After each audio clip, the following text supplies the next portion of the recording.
জরুরি ভিত্তিতে খাবার হোটেলের জন্য কিছু সংখ্যক দক্ষ লোক প্রয়োজন। ওয়েটার অবশ্যই আরবি প্লাস হিন্দি ভাষা জানতে হবে, ঠিক আছে। আর কিছু সংখ্যক ক্লিনার নিব।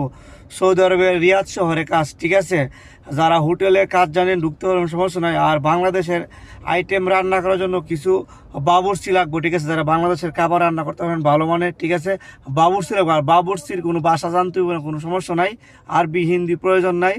সৌদি আরবের যে কোনো প্রান্তে আছেন। আর আমি মোবাইল নাম্বার দিয়ে রাখতেছি, এই মোবাইল নাম্বারে কল দিয়ে অবশ্যই বিস্তারিত বেতন কত টাকা হবে আপনারা কন্ট্যাক্ট করে নেবেন, পুরাই নেবেন। আর যারা বুরুস্ট আল ফাহাম বিরিয়ানি রান্না করতে পারেন তাদের জন্য কাজ আছে হোটেলে, ঠিক আছে। আমি নাম্বার দিয়ে রাখতেছি, নাম্বারে যোগাযোগ করে অবশ্যই বিস্তারিত আলাপ করবেন। আর অবশ্যই আরবি প্লাস হিন্দি ভাষা জানা দরকার, ঠিক আছে। আর কাজটা হইল রিয়াদের ভিতরে রেস্টুরেন্ট প্লাস বাংলাদেশি হোটেল, ঠিক আছে। আর এগুলার বেতনটা মালিকের সাথে আমি মোবাইল নাম্বার দিয়ে রাখতেছি, আলাপ করবেন, কোনো সমস্যা নাই। আর অবশ্যই রুম প্লাস খানা সব কিছুই এরা দিব। আর যারা কাজ করতে ইচ্ছুক সৌদি আরবে অনেক কাজ পারেন, অবশ্যই যোগাযোগ করেন। ওকে, আল্লাহ হাফেজ। আর অবশ্যই আমার পেজটা ফলো দিয়ে পাশে থাকবেন, সব ধরনের নিউজ ইনশাল্লাহ পাবেন।